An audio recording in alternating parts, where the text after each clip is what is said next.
Bienvenidos a la historia más perturbadora. Hoy exploraremos las profundidades de los Montes Apalaches, donde dos hermanos desenterraron secretos que deberían haber permanecido enterrados. Este video es ficticio, realizado solo para entretenimiento. Cualquier semejanza con personas reales, vivas o muertas, es pura coincidencia. En las montañas de Virginia Occidental, donde bosques ancestrales cubrían la tierra, había una cabaña aislada propiedad de los hermanos Green, Thomas y William. Los Green eran hombres solitarios, conocidos en la zona por mantenerse alejados de los aldeanos locales. Su casa se alzaba en la cima de una colina, rodeada de robles centenarios, y decían que el lugar tenía un aura distinta, como si el aire se volviera más denso a medida que uno se acercaba. En 1911, los hermanos decidieron expandir la propiedad y comenzaron a excavar la tierra para construir un nuevo granero. Fue en esta excavación que William descubrió algo enterrado bajo tierra y rocas. Era una caja de madera oscura, grabada con símbolos extraños que ninguno de ellos pudo descifrar. La madera se había conservado como si hubiera estado enterrada solo unos años, pero la profundidad en que se encontraba indicaba décadas o siglos de abandono. Thomas quería dejar la caja en su lugar, pero William, demasiado curioso para su propio bien, insistió en abrirla. En el interior hallaron lo que parecían ser objetos rituales: velas negras derretidas, harapos manchados con algo oscuro, un diario escrito en un lenguaje que parecía una mezcla de inglés antiguo y algún dialecto europeo perdido en el tiempo. Las páginas amarillentas hablaban de invocaciones, de portales entre mundos, de entidades que habitaban las sombras y respondían a llamadas específicas. El periódico decía que esos objetos habían sido sellados para que nada más pudiera manifestarse en esa tierra. William, intrigado, se quedó noches enteras leyendo el diario a la luz de las lámparas. Thomas le suplicó a su hermano que quemara todo y olvidara el hallazgo, pero William dijo que era conocimiento, una visión de prácticas olvidadas que podían revelar secretos sobre la naturaleza de la realidad. Empezó a copiar partes del diario, intentando descifrar los códigos de los símbolos y las instrucciones que parecían rituales complicados. Y entonces las cosas empezaron a cambiar en la finca. Primero fueron los ruidos. Durante la noche, los pasos resonaban por los pasillos de la casa, a pesar de que ambos hermanos estaban en sus habitaciones. Las puertas cerradas con llave por la noche estaban abiertas por la mañana. Las cosas se movían. Thomas se despertaba con la impresión de que alguien había estado de pie junto a su cama, observándolo mientras dormía. William, por su parte, comenzó a tener sueños vívidos de figuras encapuchadas realizando ceremonias en claros del bosque y se despertaba seguro de que esos sueños eran recuerdos de eventos reales. Los vecinos más cercanos, a un par de kilómetros, comenzaron a avistar luces extrañas en la casa de los Green en plena madrugada. Afirmaban ver luces en las ventanas, como si alguien estuviera encendiendo y apagando linternas en la noche. Algunos afirmaron haber escuchado cantos en una lengua desconocida, voces que parecían surgir de todas partes a la vez. Pero cuando alguien se acercaba de día a mirar, los hermanos lo negaban todo y exigían que los dejaran tranquilos.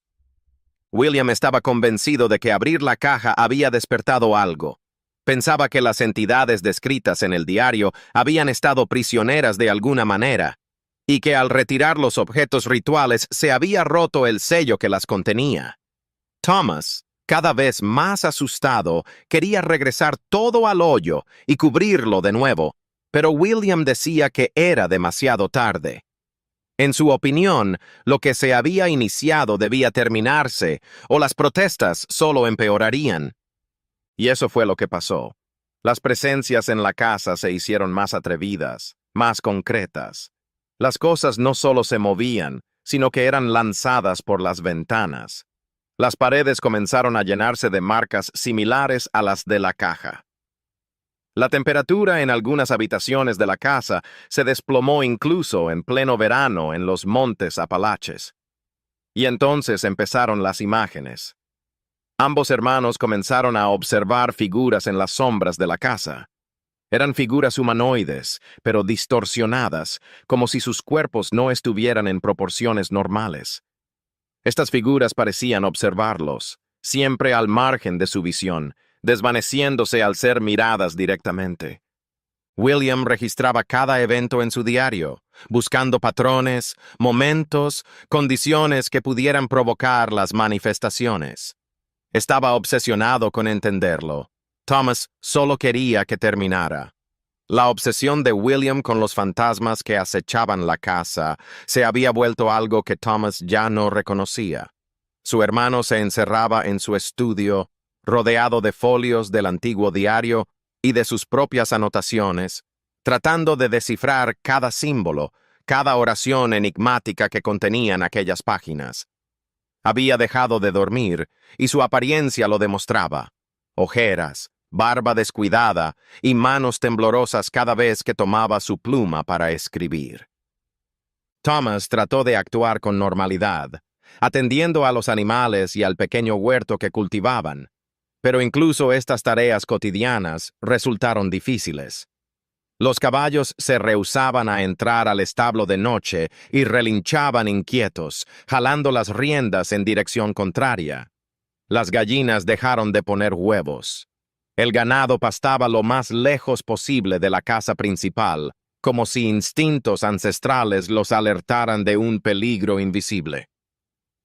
Una noche, Thomas fue despertado por un ruido de abajo. No eran los pasos regulares que se habían vuelto una presencia familiar. Esto era otra cosa, un arrastre pesado como si alguien estuviera arrastrando muebles. Encendió la lámpara y descendió, con el corazón latiendo con fuerza. La sala de estar estaba totalmente reordenada. La mesa de centro había sido arrinconada contra la pared. Las sillas estaban colocadas en círculo, y en el centro del círculo, dibujado con lo que parecía ceniza, uno de los símbolos de la caja maldita. William apareció en la puerta de la oficina, sosteniendo el viejo diario contra su pecho. Sus ojos eran intensos y habló con una convicción que alarmó a Thomas. Dijo que finalmente había comprendido la función de aquellos objetos. No eran artefactos para aprisionar seres, como había creído en un principio. Eran dispositivos de comunicación. Los rituales del diario no eran para alejar, sino para entrar en contacto, para abrir caminos entre los planos. Thomas le rogó a su hermano que dejara de pensar así. Dijo que eran granjeros, hombres sin educación en cuestiones espirituales o filosóficas, y que meterse con fuerzas que no comprendían solo podía acarrear resultados terribles. Pero William creía que algo estaba tratando de hablar a través de esos rituales, algo que conocía más de lo que los humanos podían comprender. En las noches siguientes, William empezó sus rituales en solitario, siempre en la hora más oscura. Thomas podía oír los cantos del sótano, palabras antiguas, extrañas.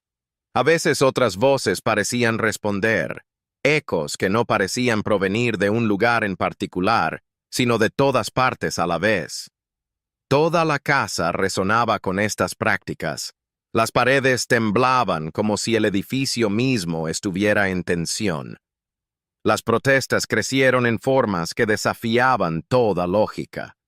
Las cosas flotaban un instante antes de caer. Las sombras en las paredes danzaban sin luz. El aire se espesó, como si la atmósfera misma se estuviera solidificando. Thomas se planteó abandonar la propiedad, dejar atrás a su hermano si era necesario, pero algo lo retenía.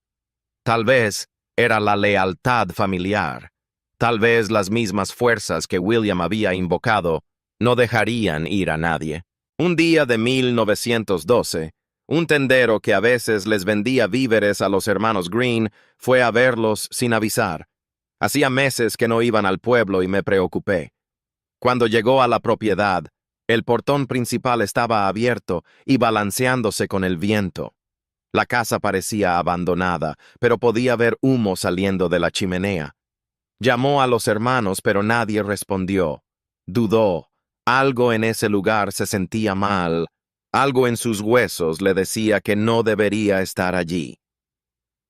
Finalmente, armándose de valor, el comerciante entró en la casa. La habitación estaba hecha un desastre, papeles apilados por todos lados, llenos de dibujos y palabras escritas con furia. Los muebles estaban tumbados, había platos sucios amontonados, pero lo que le impactó fueron las marcas en las paredes. Habían grabado o pintado símbolos en casi todas partes, algunos tan complejos que dolía mirarlos fijamente durante demasiado tiempo. Era como si la casa misma se hubiera convertido en un libro gigante. Volvió a llamar a los Green. Su voz resonó en los pasillos vacíos. Entonces oyó un ruido en el sótano. Bajó las escaleras de madera crujientes, la lámpara que llevaba arrojando sombras danzantes sobre las paredes mojadas. En el sótano, lo encontró acurrucado en una esquina, balbuceando sin sentido. El hombre estaba delgado, como si no hubiera comido en semanas. Sus ojos estaban fijos en algo que el mercader no podía ver. Al preguntarle por William, Thomas se limitó a señalar una puerta al final del sótano, una parte que el comerciante no conocía. La puerta estaba entreabierta. Una luz tenue latía al otro lado, un resplandor verdoso que no parecía de este mundo. El comerciante sintió que todos sus instintos le decían que no entrara por esa puerta, pero la preocupación por William lo impulsó. El tendero abrió la puerta lentamente, y lo que vio al otro lado desafió toda lógica. La habitación subterránea era más grande de lo que debería haber sido posible, dadas las dimensiones de la casa de arriba. Las paredes estaban repletas de los mismos símbolos inquietantes, pero aquí parecían resplandecer con luz propia, verdosa, como si estuvieran pintados con alguna sustancia fosforescente. En el centro de la habitación había un círculo dibujado en la tierra y en el suelo, y dentro de él velas colocadas en patrones intrincados. William estaba de pie en el centro del círculo, de espaldas a la puerta. Estaba inmóvil. Sostenía el antiguo diario abierto frente a él, su voz cantando en esa lengua desconocida. El tendero gritó su nombre, pero William no respondió, como si estuviera en trance. La sala era sofocante, la energía en el aire suficiente como para poner los pelos de la nuca de punta. Algo estaba mal en ese lugar, algo más que incomodidad. Mientras el comerciante avanzaba, intentando acercarse a William, sintió una resistencia en el aire, como si intentara cruzar agua densa. Cada movimiento era un esfuerzo, y la llama de las velas parpadeó salvajemente, aunque no había aire que se moviera. William se volvió, y el mercader retrocedió. Los ojos del hombre no habían cambiado, no en apariencia, pero había algo en ellos, algo inquietante, algo que decía que quien lo miraba no era precisamente William Green. El tendero salió corriendo de la habitación, tropezó escaleras arriba, arrastró a Thomas fuera de la casa y ambos salieron huyendo de la propiedad tan rápido como pudieron. Thomas estaba demasiado débil para resistirse y pasó todo el viaje hasta el pueblo más cercano, repitiendo cosas sobre portales que no deberían abrirse, sobre cosas que venían de más allá de la comprensión, sobre el precio de la curiosidad. Durante los días siguientes, Thomas fue cuidado por vecinos que intentaron curar sus heridas físicas y mentales. Comía poco, dormía menos, y, si intentaban hablarle de lo ocurrido en la propiedad, se aterraba. Solo se le pudo arrancar información en sus momentos de lucidez. Habló de cómo William se había convencido de que estaba a punto de hacer un gran descubrimiento, de que estaba a punto de comunicarse con seres de otro mundo. Según Thomas, su hermano pensaba que esas criaturas conocían la naturaleza de la realidad, secretos que la humanidad había olvidado o nunca conocido. William ardía en el deseo de romper con los límites de la realidad cotidiana, de sentir algo más de lo que la vida humana ordinaria podía ofrecer. Pero Thomas estaba convencido de que en el proceso William había perdido algo vital, como si cada ritual lo despojara de su humanidad. Algunos aldeanos dijeron que alguien debería volver a la casa de Green para ver qué le había ocurrido a William. Pero cada vez que surgía el tema, una especie de temor colectivo se apoderaba del grupo. Algo en la historia de Thomas, en la manera en que el tendero hablaba de la casa, disuadía a cualquiera de acercarse más. Era como si todos supieran instintivamente que ciertas puertas, una vez abiertas, no debían ser atravesadas. Las semanas pasaron y las luces seguían apareciendo en la casa Green por las noches. Aquel resplandor verdoso que el mercader había mencionado podía atisbarse en ocasiones desde las colinas vecinas, latiendo intermitentemente. También se escucharon cantos de aquellos que residían más cerca, cantos en lenguas extrañas que resonaban a través de los bosques de los Apalaches, pero nadie se atrevió a acercarse lo suficiente para investigar. Thomas, recuperando parte de su fuerza, se volvió más firme en que la propiedad debía ser evitada a toda costa. Habló de cómo William se había transformado en algo diferente, algo que vestía el cuerpo y la voz de su hermano, pero que pensaba y sentía de una manera extraña. Dijo que estos rituales no eran solo comunicación, sino alquimia, una reescritura gradual de lo humano. En sus noches de insomnio, Thomas explicaba a quien quisiera escucharlo cómo las entidades que su hermano había invocado no eran malvadas en el sentido tradicional.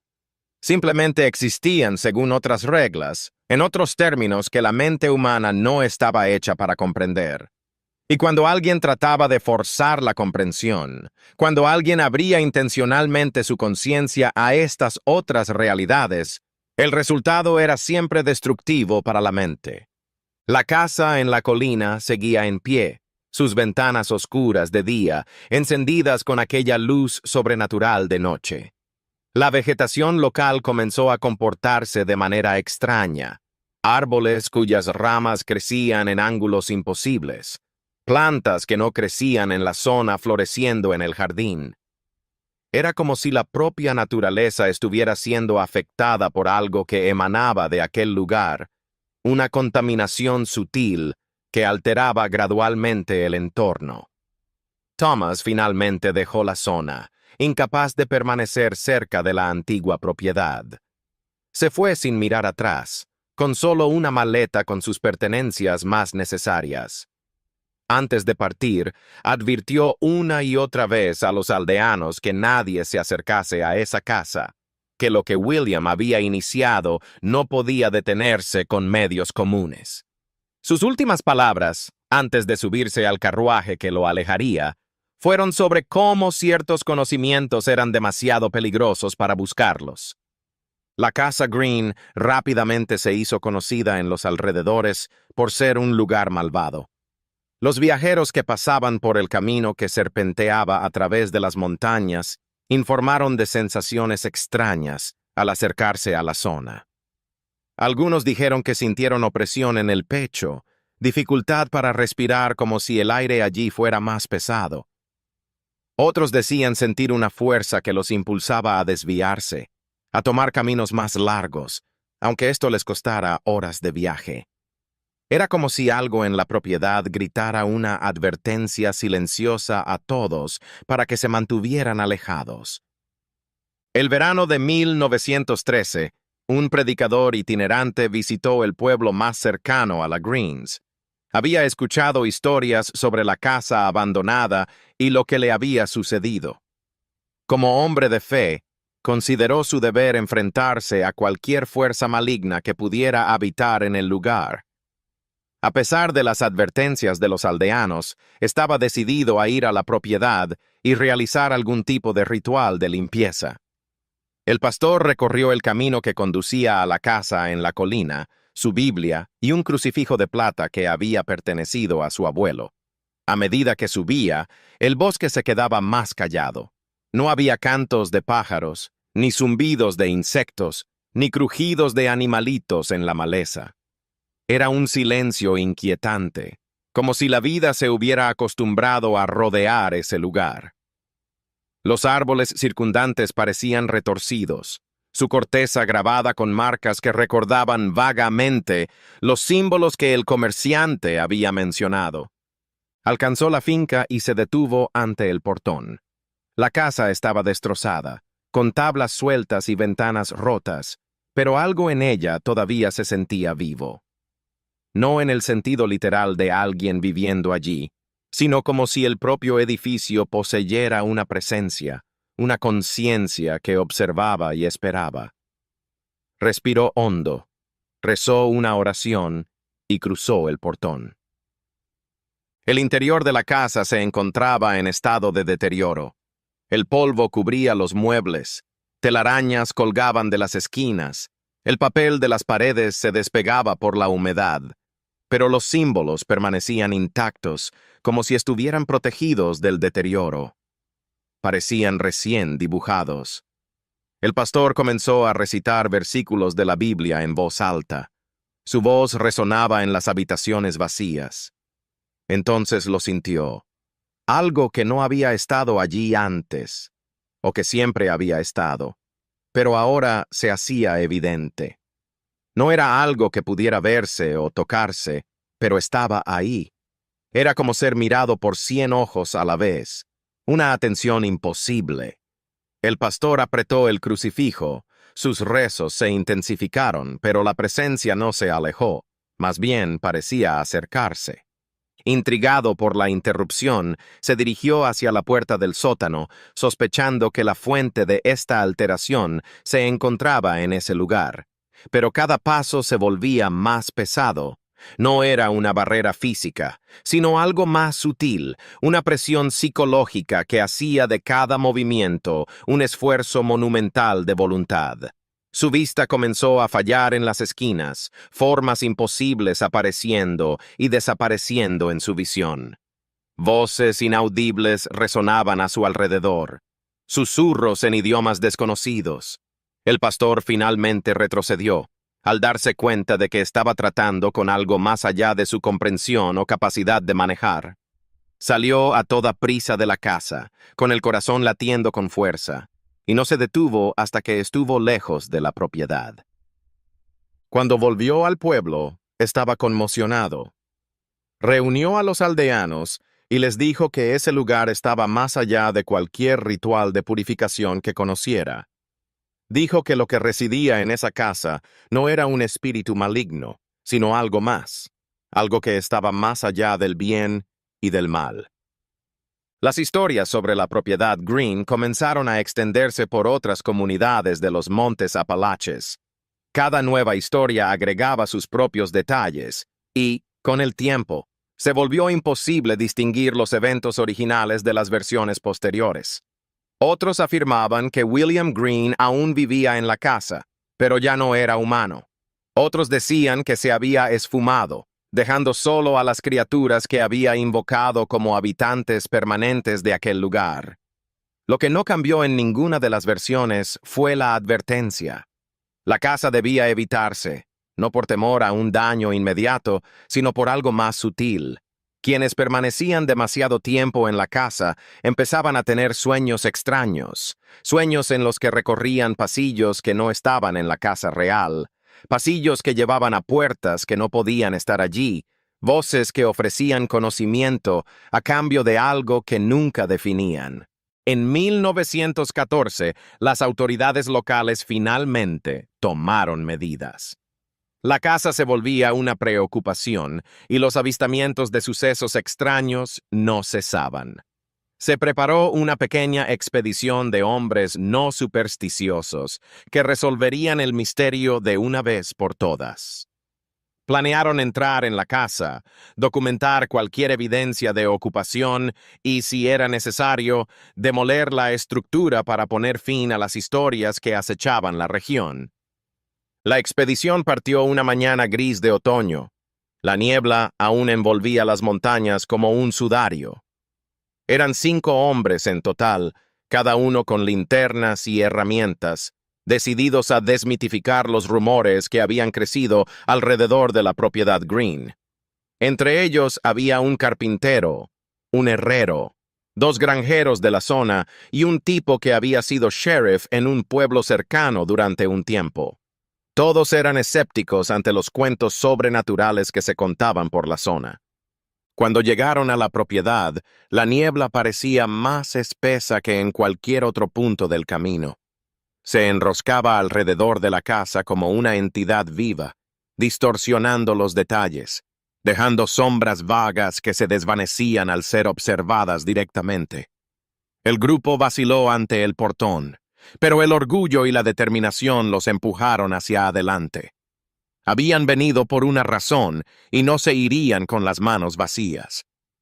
El carpintero entró primero en la casa, empujando la puerta principal que rechinó sobre sus bisagras oxidadas.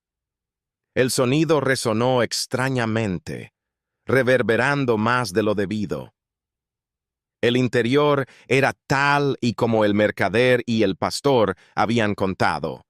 Símbolos en las paredes, muebles revueltos, la misma atmósfera densa que hacía que cada aliento pareciera un esfuerzo. Pero para hombres prácticos, acostumbrados al trabajo físico y a los problemas tangibles, no era más que una casa vieja que necesitaba limpieza y reparaciones. Se separaron para inspeccionar las habitaciones. El herrero y uno de los granjeros subieron al segundo piso, en tanto que el resto se quedó abajo, estudiando los símbolos de las paredes con ojo clínico. El antiguo sheriff dijo que parecía obra de un loco, no de fantasmas. El carpintero asintió. El estado de la casa se debía simplemente a décadas de negligencia. Pero entonces, las cosas tomaron un giro inesperado. El granjero que revisaba la chimenea notó que había cenizas frescas en ella, como si alguien hubiera hecho fuego recientemente. Esto era extraño. Todos pensaban que la casa había estado abandonada durante años. El antiguo sheriff descubrió platos en la cocina cubiertos de polvo, pero con restos de comida que no parecían tan descompuestos como cabría esperar. El tiempo parecía comportarse de manera distinta allí. Arriba, el herrero y su compañero hallaron una estancia cerrada por dentro. Esto no tenía sentido. ¿Cómo podía estar cerrada una habitación por dentro si la casa estaba abandonada? Forzaron la puerta y, una vez dentro, se encontraron con una habitación intacta. La cama estaba hecha, la ropa colgada en el armario, una lámpara en la mesilla de noche. Era como si alguien todavía viviera allí y simplemente se hubiera ido un momento. Ambos hombres descendieron rápidamente para dar la noticia. Mientras hablaban de lo que habían descubierto, todos oyeron un ruido en el sótano. No eran pasos, más bien arrastraba los pies. El grupo se quedó en silencio, cada uno mirando al otro, esperando que alguien confesara haber hecho el ruido, pero todos estaban en la sala de estar. Lo que lo hubiera hecho sonar estaba en otro lugar. El antiguo sheriff, intentando calmar al grupo, dijo que podría ser un animal que había entrado al sótano en busca de refugio. Las ratas eran comunes en las casas viejas, argumentó, y en el silencio de aquel lugar, incluso los sonidos pequeños parecían amplificados. Los demás asintieron, aferrándose a esta explicación racional, pero había una tensión creciente que ninguna cantidad de lógica podía disipar por completo. Fueron al sótano juntos. Nadie quería estar solo después de lo que habían encontrado. Bajaron las escaleras de madera, cada paso resonando bajo su peso combinado. El sótano estaba oscuro incluso con las linternas, las sombras más espesas de lo que tenían derecho a ser. Y allí estaba la puerta a la habitación más profunda, la que el comerciante había mencionado, aún entreabierta, esa luz verdosa pulsando desde el interior. Ninguno de los dos quería ser el primero en atravesar esa puerta. La confianza que los había traído hasta allí comenzaba a vacilar. Algo en esa luz, en su manera de latir intermitente, despertaba un temor visceral, que desafiaba toda lógica. El carpintero finalmente dio un paso al frente, empujó la puerta completamente y entró en la habitación. Se detuvo en seco y todos se amontonaron tras él para ver qué había llamado su atención. La habitación era tal y como la habían descrito, pero ahora había algo más. En el centro del círculo dibujado en la tierra había una figura. No era del todo corpórea, una distorsión en el aire, algo que se sentía pero no se veía. Y se movía, lentamente, como si se estuviera haciendo más clara, más real. El grupo retrocedió. No hubo preguntas, no hubo dudas sobre qué hacer. Cada hombre supo en lo más profundo de su mente que eso no era algo a lo que debían enfrentarse. Corrieron escaleras arriba, tropezando unos con otros, atravesaron la casa en pánico y no dejaron de correr hasta que estuvieron lejos de la propiedad. Cuando finalmente recuperaron el aliento, mirándose el uno al otro mientras regresaban, hubo un entendimiento tácito entre ellos. Nadie diría lo que había visto. Nadie trataría de explicarlo, racionalizarlo. Cuando volvieron al pueblo, solo dijeron que la casa se quedara como estaba. No dieron razones elaboradas. No trataron de convencer a nadie de nada. Simplemente dijeron que derribar la casa estaba fuera de cuestión y que lo mejor era simplemente mantenerse alejado. La autoridad con la que hablaban, la manera en que esquivaban el contacto visual al tratar el tema, decía más que cualquier explicación. La casa Green se transformó en un monumento al silencio. La gente no lo mencionaba, pero todos sabían dónde se encontraba y todos la evitaban. Era un conocimiento casi instintivo, padres alertando a sus hijos mayores sobre ciertos caminos que debían evitar. Viajeros discretamente desviados de caminos que los llevaran cerca de aquella colina. La casa seguía ahí, visible desde algunos puntos de las montañas, su forma oscura recortándose contra el cielo siempre un poco fuera de lugar, como si no perteneciera del todo al paisaje. Años después, la vegetación que rodeaba la propiedad creció y creció, cada vez más extraña. Las enredaderas trepaban por las paredes de la casa en diseños casi intencionales, geométricos. Los árboles cercanos extendían ramas retorcidas que parecían arcos naturales en perspectivas singulares de la casa. Algunas de las plantas que allí florecían no eran originarias de los Apalaches, y nadie sabía cómo habían llegado hasta allí, ni por qué solo crecían en aquel lugar. En el invierno de 1916 se desató una tormenta de nieve en las montañas. Todo quedó cubierto de nieve blanca. Todo se detuvo en el frío y la gente se quedó en casa, al fuego, esperando a que amainara la tormenta. Pero incluso en esos días fríos, aquellos que vivían en la colina Green dijeron que notaron algo extraño. La nieve no se acumulaba en toda la propiedad. Había un área donde la nieve se derretía más rápido, como si el suelo desprendiera su propio calor, algo que emergía de la tierra y la mantenía más cálida que el resto del lugar. Cuando llegó la primavera y el deshielo, un joven cazador se adentró en los bosques más alejados en busca de venados. No era de por aquí, se había mudado hace poco, no sabía todas las historias. Siguiendo el rastro de un animal, se adentró en la propiedad Green más de lo que nadie se había atrevido en años. Entonces escuchó ruidos provenientes de la casa. No eran ruidos aterradores en el sentido tradicional. Era música o algo parecido a música. Una melodía como de muchos instrumentos afinados sonando al unísono, pero que no seguía ninguna escala que él reconociera.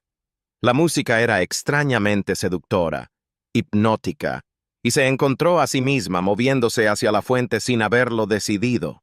Sus pies se movieron casi por sí mismos, cada paso acercándolo más a la casa en la colina. Algo en él se reveló solo cuando llegó al portón. Se detuvo, Parpadeó como si despertara de un sueño y miró a su alrededor, tratando de recordar cómo había llegado allí. La música continuaba, ahora más nítida, sin duda alguna. Provenía del interior de la casa.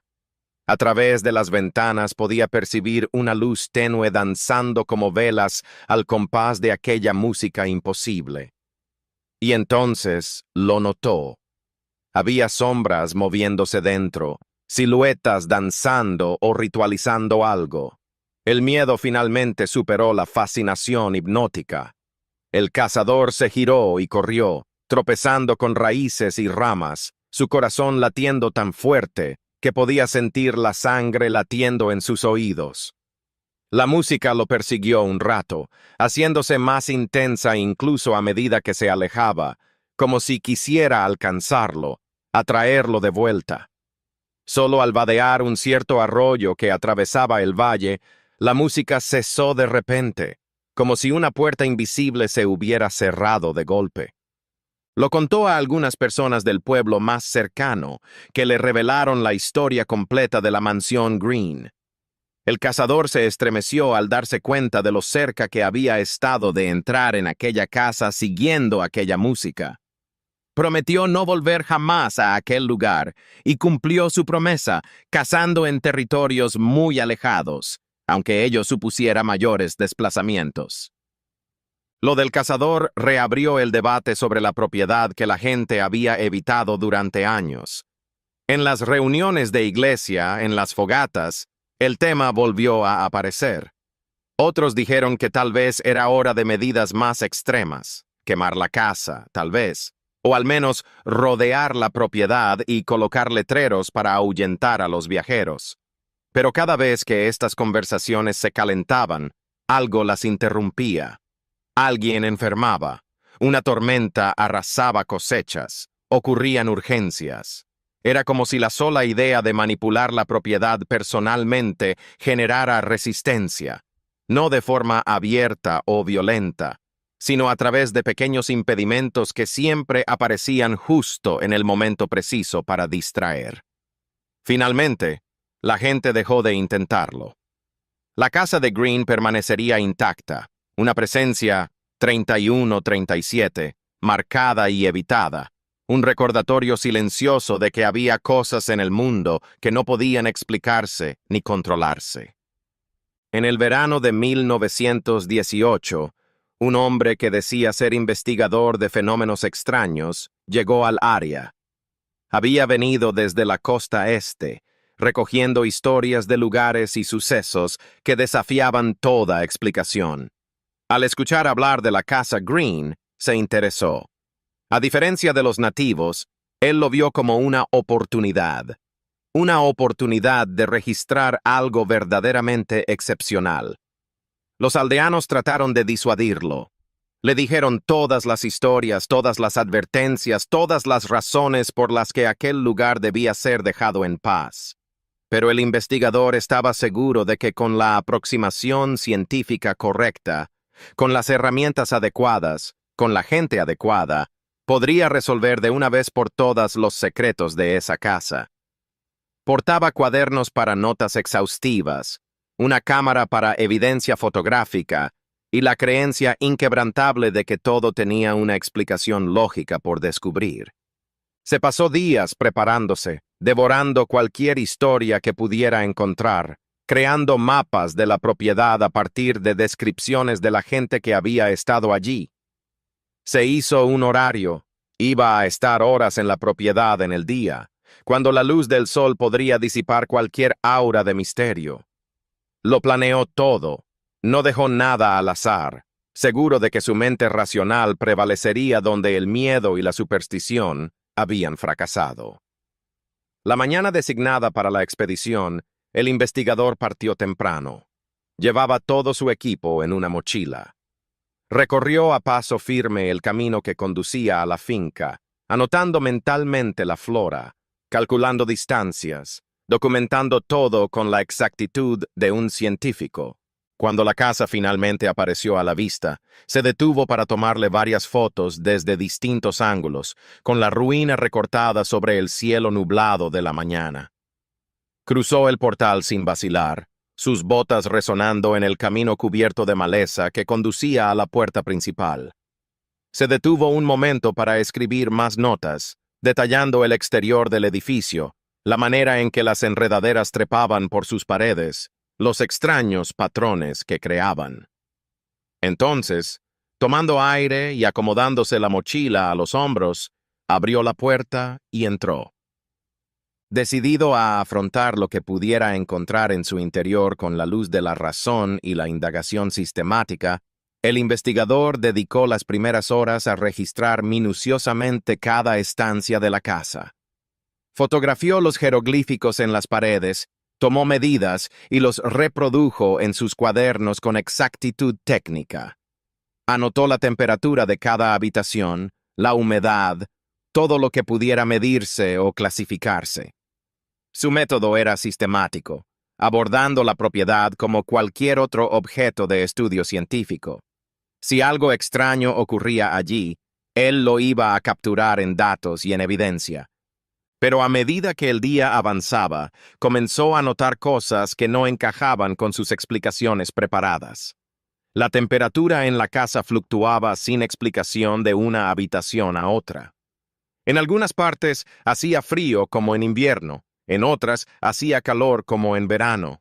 Sus medidores funcionaban en algunos lugares, pero en otros simplemente se detenían o daban lecturas imposibles que descartaba como errores técnicos. Estaba también el tema de los ruidos.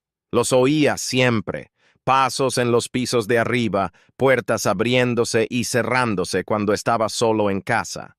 Su primera reacción fue atribuirlos al asentamiento de la antigua estructura, la madera expandiéndose y contrayéndose con el calor y el frío. Pero la regularidad y el tipo de sonidos hicieron que esta explicación fuera cada vez menos plausible. Parecía que alguien lo estuviera recorriendo intencionalmente de un lugar a otro, como si siguiera una ruta. Alcanzó la habitación que había estado cerrada por dentro durante años y algo lo detuvo. Había un diario sobre la mesa, un diario que sabía que no había estado allí la última vez que había pasado por ese pasillo. Se acercó lentamente, inspeccionando el objeto sin tocarlo. El periódico estaba abierto en una página y la escritura era nítida y fresca. La tinta aún estaba húmeda.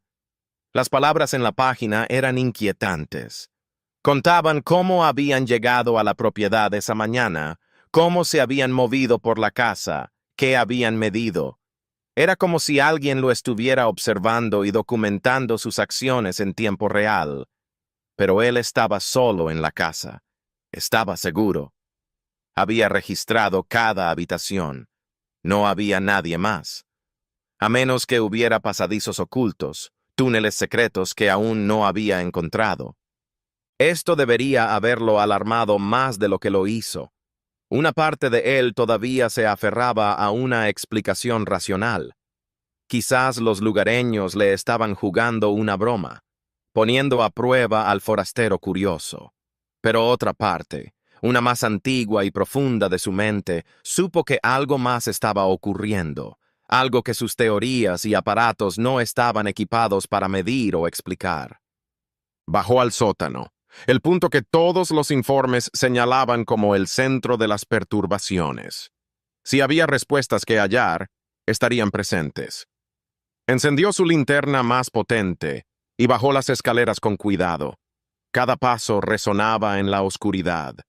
El aire en el sótano era diferente, más pesado, húmedo, como si se pegara a su piel. Y estaba ese aroma, algo que no podía ubicar, una combinación de tierra rancia y algo dulce que no debería estar presente. La puerta de la habitación más profunda estaba cerrada con llave esta vez, en contra de todos los cuentos que había oído. Puso la mano en el pomo y sintió algo. La madera estaba cálida, casi febril, pulsando suavemente, como un latido. Retrocedió, frotándose la palma en el pantalón, observando la puerta con renovada sospecha. Y esto no se debía a daños estructurales o climáticos. Se armó de valor, giró el pomo y abrió la puerta. Se abrió lentamente, sin el chirrido oxidado de las bisagras. Al otro lado estaba la habitación de la que había oído hablar en tantas historias, pero ahora se veía diferente. Los jeroglíficos en las paredes brillaban con esa luz verdosa, pero más de lo que las descripciones indicaban. El círculo en el suelo estaba intacto, como si recién dibujado, y las velas colocadas en su circunferencia estaban encendidas, sus llamas danzando aunque no había viento. El investigador se detuvo en la puerta. Todas sus certezas sobre el método científico, las explicaciones racionales, se derrumbaron ante esa escena imposible. No había nadie para encenderlas, estaba solo en casa, estaba seguro. Y sin embargo, allí estaban, ardiendo tranquilamente, como si lo estuvieran esperando. Quiso retroceder, abandonar esa habitación y la casa entera, pero sus pies parecían pegados al suelo. Entonces supo que no estaba solo. No había nadie a la vista, pero la sensación de estar siendo observada era intensa. Se sentía como estar en un anfiteatro invisible, todos sus ojos puestos en él, esperando a ver qué haría. Intentó moverse, retroceder, pero su cuerpo no respondía del todo. Era como moverse en agua espesa. Cada movimiento era un esfuerzo. Las velas se encendieron, sus llamas crecieron, la luz se hizo más fuerte hasta que toda la habitación se iluminó con ese resplandor verdoso antinatural. Y entonces vio, o más bien sintió. Había cosas en la luz, patrones que se movían y se reorganizaban, insinuando geometrías que su mente se rehusaba a comprender por completo. Eran como sombras invertidas, oscuridad dentro de la luz, y parecían acercarse a él, curiosas, inquisitivas. El investigador finalmente se movió, girando sobre sus talones y saliendo de la habitación. Se tropezó en las escaleras del sótano y dejó caer todo su equipo. Lo único que le importaba era salir de allí lo antes posible. Cuando finalmente franqueó la puerta principal y salió a la luz del día, cayó de rodillas, jadeando, su cuerpo sacudiéndose. Todo lo que pensaba que sabía sobre la realidad había sido cuestionado en esos momentos en el sótano. Salió de la casa sin mirar atrás, dejando todo su costoso equipo, sus cuadernos llenos de apuntes, su cámara con fotografías jamás reveladas. Cuando llegó al pueblo más cercano, estaba en estado de shock.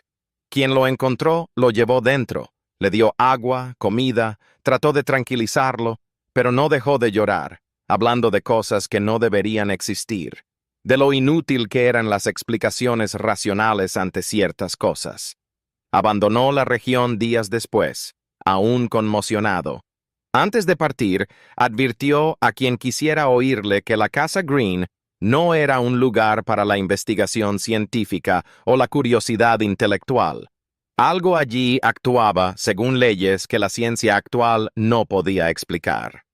Sus últimas palabras fueron una súplica desesperada de que nadie más tratara de desafiar lo que residía allí. Los años pasaron y la Casa Green permaneció como una herida abierta en el paisaje de los Montes Apalaches.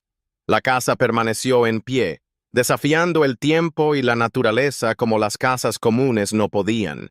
Las tormentas que arrancaban árboles centenarios y destrozaban graneros parecían dar la vuelta a la colina, o cuando llegaban a la finca, causaban daños menores.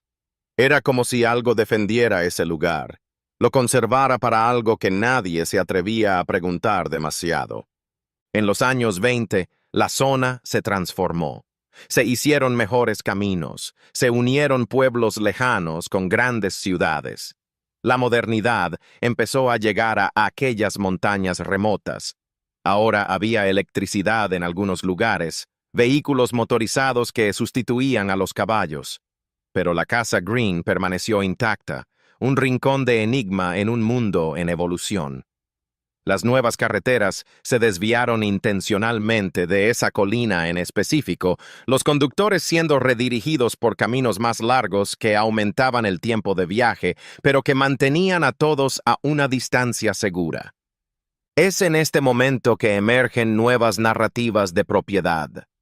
Los automovilistas que pasaban por carreteras cercanas de noche hablaban de luces que se movían más allá de las ventanas de la casa. No la luz constante de lámparas o velas, sino diseños cambiantes que parecían danzar y latir en secuencias casi matemáticas. Algunos dijeron haber visto sombras en las ventanas, figuras acechando el camino que al ser miradas fijamente se desvanecían o se reconfiguraban en formas imposibles de recordar. También hubo informes auditivos que se volvieron más comunes con el tiempo. Los transeúntes nocturnos informaron haber oído voces en la dirección de la propiedad. No gritos ni lamentos, sino diálogos en idiomas diversos. Algunas familiares como dialectos del inglés o lenguas europeas, otras irreconocibles para el oído humano. Estas voces parecían estar teniendo conversaciones elaboradas, discutiendo cosas que los oyentes no podían entender por completo, como si estuvieran escuchando retazos de conversaciones que ocurrían en dimensiones ligeramente desfasadas de la realidad ordinaria. Algo extraño empezó a suceder. Lo avistaron personas que, por necesidad o error de navegación, pasaban tiempo cerca de la propiedad. Describieron una creciente sensación de familiaridad con el lugar, como si ya hubieran estado allí antes, aunque estaban seguros de que era la primera vez que se encontraban en la zona. Falsos recuerdos comenzaron a invadir sus mentes, recuerdos de haber caminado por esas habitaciones, de haber participado en rituales en la sala del sótano, de haber hablado en lenguas desconocidas. Estas falsas memorias dejaron a muchos desorientados y muchos desarrollaron pesadillas recurrentes en los meses siguientes. En 1925, una familia se mudó a una propiedad vecina, separada de la de los Green por apenas unos kilómetros de bosque. Eran nuevos en la zona, atraídos por la tierra barata y la promesa de una vida tranquila en las montañas. Nadie les había informado sobre la propiedad contigua y solo lo notaron una vez que se habían mudado. Al principio no tomaron en cuenta los relatos que poco a poco comenzaron a oír. Eran prácticos, trabajadores, desconfiados de las supersticiones locales, pero la familia pronto notó cosas extrañas. Sus animales actuaban de forma extraña, mirando siempre hacia la casa Green, a veces durante horas, como si vieran algo que los humanos no podían ver. El ganado se rehusaba a pacer en ciertas partes de su propiedad, las más cercanas a la línea fronteriza con la propiedad de los Green. Los perros ladraban algunas noches, siempre en la misma dirección, con un miedo que hasta los menos sensibles de la familia podían sentir. El padre de familia, un hombre fuerte y acostumbrado a no dejarse intimidar, fue a ver con sus propios ojos. Una tarde soleada de otoño, se dirigió al bosque y llegó a la propiedad Green para ver con sus propios ojos lo que estaba provocando tanto alboroto. Llevó su escopeta, no porque anticipara problemas, sino porque siempre es sensato ir armado en terreno montañoso desconocido. Se acercó y el silencio se hizo más profundo, como si el bosque mismo estuviera aguantando la respiración. Cuando por fin avistó la casa entre los árboles, se detuvo. Algo estaba mal con esa edificación, algo más que su apariencia descuidada. Era la manera en que se movía, como si fuera sólida y a la vez transparente, presente en múltiples dimensiones a la vez.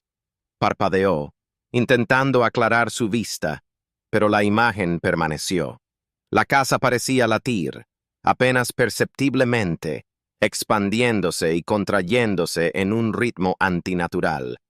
No se acercó más. Algo en su interior, algo más allá de la razón, le advirtió que cruzar esa línea invisible traería consecuencias irreversibles. Retrocedió lentamente, sus ojos fijos en la casa hasta que los árboles se la tragaron de nuevo. Solo cuando estuvo de nuevo en su propia tierra, dejó que su cuerpo se relajara, dándose cuenta entonces de lo tensa que había estado, hasta el punto de que le dolían los músculos. Aquella noche reunió a su familia y les dijo que bajo ningún concepto nadie debía acercarse a la propiedad de al lado. No dio explicaciones de lo que había presenciado o experimentado. Simplemente comunicó que esa era una regla y no estaba abierta a discusión. Su esposa, al observar la intensidad en su mirada, la manera en que sus manos todavía temblaban mientras sostenía la taza de café, no preguntó. Las historias que había oído de otros lugareños de repente parecían más plausibles. Durante los meses siguientes, la familia creó una rutina que evitaba por completo esa dirección. Fijaron su rutina en tierras de su propiedad que los mantenían lo más alejado posible del linde con la de los Green. Pero aún así, seguían ocurriendo cosas extrañas. Había noches en que todos se despertaban a las 3 de la mañana con la sensación de que algo los había llamado. Las cosas en su casa desaparecían y volvían a aparecer en lugares extraños, como si manos invisibles las hubieran movido. La esposa empezó a soñar con la casa de al lado. En ellos vagaba por los pasillos de la casa Green, pero las habitaciones se multiplicaban, mucho más de lo que la casa podía contener. Puertas a sitios imposibles. Escaleras que subían y bajaban al mismo tiempo. Ventanas que mostraban paisajes que no eran de Virginia Occidental ni de ningún lugar de la tierra que ella conociera. Eran tan reales que se despertaba cansada, como si de verdad hubiera caminado horas por aquellos lugares imposibles. El hijo mayor, un joven fuerte y apuesto de unos 20 años, se sintió atraído por la casa Green. Se encontraba mirando en esa dirección durante su trabajo, una compulsión creciente a ir allí y ver por sí mismo lo que todos los demás temían tanto. Se resistía a ello todos los días, pero se hacía más fuerte, como si algo lo atrajera, introduciendo pensamientos en su mente que parecían suyos, pero que en algún lugar profundo sabía que no lo eran. Una noche, se despertó y se encontró fuera de su habitación, y en el patio trasero, vestido solo con su pijama, caminando hacia el bosque que separaba su propiedad de la de los Green. No recordaba haberse levantado ni haber bajado. Era como si se hubiera despertado en medio de la acción, su cuerpo ya llevándola a cabo sin su permiso. El impacto de la revelación lo hizo retroceder, pero lo dejó inquieto. Les contó lo del sonambulismo, y entre los tres hablaron en serio sobre la posibilidad de irse de allí y mudarse a otro lugar. Pero lo habían apostado todo a esa tierra, y partir significaría perderlo todo. Estaban atrapados entre la necesidad y un temor que ninguno de los dos podía nombrar. Como promesa, cerraron con llave por fuera las puertas por la noche, y nadie podía salir mientras dormían sin despertarlos a todos. Esto funcionó por un tiempo, pero la presencia de la propiedad Green aún se hacía sentir de otras maneras. La misma atmósfera de su casa parecía transformarse algunas noches. El aire se espesó, la electricidad estática erizando los vellos de sus brazos. Ruidos extraños resonaban en el bosque, no de bestias salvajes, sino algo como un idioma codificado en frecuencias que los oídos humanos no estaban destinados a escuchar. Eran como palabras que se hablaban a través de filtros dimensionales, distorsionadas, pero aún así portando fragmentos de significado que resonaban en partes antiguas del cerebro. La familia finalmente hizo una especie de tregua silenciosa con lo que vivía en la propiedad de al lado. Se mantuvieron alejados, no hablaban del lugar más de lo necesario y trataron de llevar una vida normal. En su lugar, las manifestaciones se atenuaron, se hicieron más infrecuentes, pero nunca desaparecieron por completo. Era como si hubieran encontrado un acuerdo silencioso de coexistir sin interferir directamente en la vida del otro. Con el paso de los años, la Casa Green se convirtió en una leyenda local de los Montes Apalaches. Las historias se pasaron de boca en boca, cada una añadiendo su propia capa de significado. Para otros, era una advertencia sobre los riesgos de la curiosidad descontrolada, de meterse con fuerzas más allá de la comprensión humana. Para algunos, era algo más, una brecha en la realidad consensual, un lugar donde las reglas habituales de la vida no se aplicaban. En los años 30, escritores y folcloristas visitaban esporádicamente la zona, atraídos por los relatos que se contaban sobre lugares encantados y sucesos extraños en las montañas. Cuando preguntaban por la Casa Green, se topaban con una negativa general a hablar del tema. La gente relataba versiones limpias de las historias, dejando fuera los detalles más perturbadores, desalentando a cualquiera de ir al lugar. Existía un código de protección no escrito que envolvía el lugar, una conspiración silenciosa que alejaba a los extraños indiscretos. Los pocos que desobedecían las advertencias e intentaban encontrar la propiedad, a menudo informaban de sucesos extraños. Los mapas que servían en otras partes de las montañas parecían confundirse cuando se trataba de orientarse hacia la finca Green. Los caminos que debían llevar a la colina acababan en otro sitio. Era como si la propia geografía conspirara para desorientar a la gente, retorciendo raíces y alterando orientaciones más allá de cualquier mapa. Hubo quienes llegaron a la propiedad, pero no recordaban el camino de vuelta. Se despertaban en sus posadas o tiendas de campaña sin recordar cómo habían regresado. Solo destellos de imágenes inquietantes, susurros en lenguas antiguas, pasillos interminables, símbolos que ardían tras sus párpados incluso cuando cerraba los ojos. Estas personas salían huyendo de la zona, con una duda que les acompañaría toda la vida.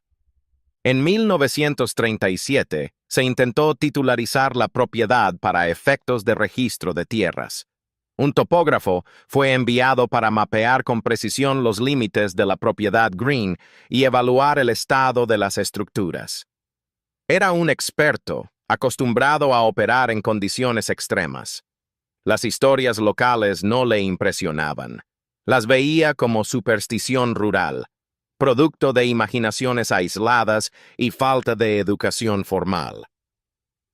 El topógrafo llegó una mañana de primavera, con sus herramientas de medición y mapas. Inició su labor de manera sistemática, marcando puntos de referencia, tomando medidas y anotando en su cuaderno oficial. Todo era normal en las primeras horas. La casa estaba allí, deteriorada pero en pie, y él la dibujó con precisión profesional. Pero a medida que avanzaba el día, comenzó a notar anomalías en sus mediciones. Las cuentas no cuadraban. El interior de la casa parecía mucho mayor de lo que sus dimensiones externas deberían permitir. Revisó sus cálculos, revisó sus instrumentos, pero los resultados imposibles no desaparecían. Era como si el interior de aquel edificio se guiara por una geometría distinta, doblándose sobre sí misma en formas que la matemática euclidiana no podía explicar. Entró a la casa para resolver las cosas internamente y aclarar las inconsistencias. Un error que reconoció tan pronto como entró en la puerta. La casa por dentro era más grande de lo que tenía derecho a ser. Los pasillos parecían extenderse en direcciones imposibles de acuerdo con el mapa del exterior. Había escaleras que podía ver desde fuera, pero que llevaban a pisos que no estaban allí. Puertas que, al abrirse, revelaban estancias que parecían extenderse más allá de las dimensiones de las paredes exteriores. El agrimensor intentó mantener la calma profesional, pero el pánico se arrastraba en su mente. Salió de casa a toda prisa, sus manos temblando mientras guardaba sus herramientas. No completó el trabajo, no intentó más mediciones. Simplemente recogió su equipo y se fue, caminando rápidamente por el sendero de regreso al pueblo más cercano. Al rendir cuentas a las autoridades, simplemente dijo que la propiedad no podía ser mapeada con las técnicas convencionales y que debía ser excluida de los registros oficiales. Esta medida generó una curiosa anomalía administrativa. La vieja propiedad de Green se encontraba en una especie de limbo legal, apareciendo en mapas antiguos, pero no en registros actuales. Formalmente, esa porción de tierra no estaba titulada, no estaba clasificada y no existía para propósitos administrativos.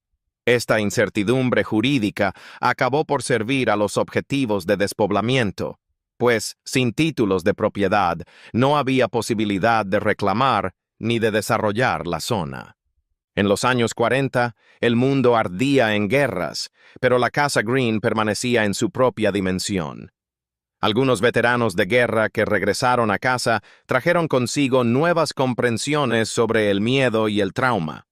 Habían visto atrocidades humanas, violencia industrializada, pero muchos dijeron que estar cerca de la Casa Green se sentía diferente, más profundo. No era un miedo que se alimentara de amenazas concretas, sino de algo que resonaba en lo más profundo de la mente, una duda existencial sobre la naturaleza de la realidad. Nuevas teorías comenzaron a surgir sobre lo que realmente había ocurrido en aquella propiedad. Otros dijeron que los hermanos Green habían encontrado algún tipo de portal natural, una fina membrana entre dimensiones que los rituales del viejo diario habían roto. Otros pensaban que el lugar siempre había sido diferente, que los pueblos originarios que vivieron en esas montañas mucho antes de la llegada de los europeos ya lo conocían y lo evitaban. Las tribus locales contaban historias sobre esa colina, diciendo que el velo entre los mundos allí era peligroso. Un anciano de una comunidad indígena cercana, cuando finalmente accedió a hablar del tema, relató tradiciones orales que hablaban de aquel lugar. Según estos relatos ancestrales, existían puntos en las montañas que eran tanto sagrados como peligrosos, lugares donde los espíritus errantes vagaban y donde los mortales no debían permanecer tras el anochecer. La colina en la que se erigió la Casa Green era uno de esos lugares, señalados por generaciones como posesión de poderes anteriores a la humanidad. Esta visión proporcionó una nueva dimensión. Tal vez los hermanos Green no habían provocado el problema, solo lo habían despertado, algo que ya estaba presente en estado latente hasta que los rituales del diario lo catalizaron. La caja enterrada podría haber sido una forma de sellar ese lugar, de contener las fuerzas, y al desenterrarla, William había eliminado la única protección que impedía que se manifestaran por completo. Fuera lo que fuera, la Casa Green permaneció un misterio sin resolver en los Montes Apalaches. Era un recordatorio de que, a pesar de todo el progreso científico y tecnológico, todavía había cosas en el mundo que no podían explicarse, áreas donde las reglas mismas parecían doblarse, donde la realidad parecía más maleable, más sensible a la mente y la voluntad de lo que permitía el materialismo de la era moderna. Y así, la Casa Green permanece hasta el día de hoy, perdida en algún lugar de los Montes Apalaches. Una casa que desafía el tiempo, siempre en espera, como si guardara secretos que nunca debieron ser revelados. Las historias siguen contando, pasando de boca en boca, cada generación sumando sus propias interpretaciones, sus propios temores, sus propias advertencias. Hay algo muy humano en esta historia, ¿sabes? La curiosidad que nos empuja a aprender, aunque todo instinto nos grite que retrocedamos. William Green es este deseo hecho carne, en su forma más violenta. Vio algo que prometía respuestas, que ofrecía entendimiento más allá de lo normal, y no pudo resistirse. Y su hermano, Thomas, es la voz de la razón que todos tenemos dentro. Esa parte que sabe cuando nos estamos adentrando en territorios que deberían permanecer inexplorados. Lo interesante de esta historia es cómo desafía nuestra propia comprensión de la realidad. Pasamos la vida entera creyendo que el mundo se comporta según reglas establecidas. Pero, ¿y si existen lugares donde estas leyes se pliegan, espacios donde la conciencia y la materia interactúan en formas que nuestra ciencia no puede todavía medir ni comprender? La Casa Green nos abre la puerta a pensar en estas posibilidades, por incómodas que resulten. Thomas logró escapar, pero cargó con esa experiencia el resto de su vida. Observó a su hermano convertirse en algo más, algo humano pero que pensaba en términos extraterrestres. Y esa idea, el saber que tales cambios eran posibles, debió de acosarlo en cada hora de vigilia.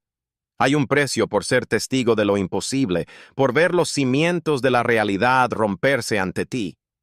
La casa todavía está en pie, o eso dicen. Sus ventanas aún resplandecen con esa luz verdosa en las noches más oscuras. Los símbolos en las paredes no se mueven, latiendo con significados que las mentes humanas no fueron creadas para comprender.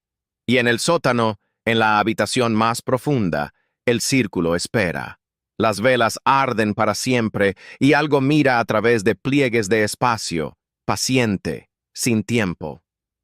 Tal vez lo más perturbador es que William Green todavía está allí, en cierto sentido.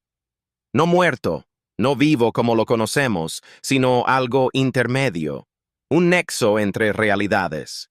Los rituales que llevó a cabo pudieron haberlo convertido en una especie de ancla para mantener esas entidades en este plano.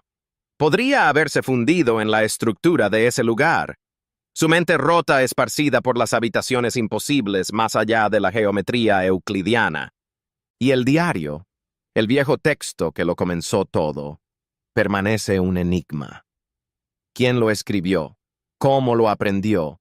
¿Y cuántas otras cajas como esa están enterradas en lugares remotos de todo el mundo, esperando a que alguien con la curiosidad suficiente lo desentierre y lo abra?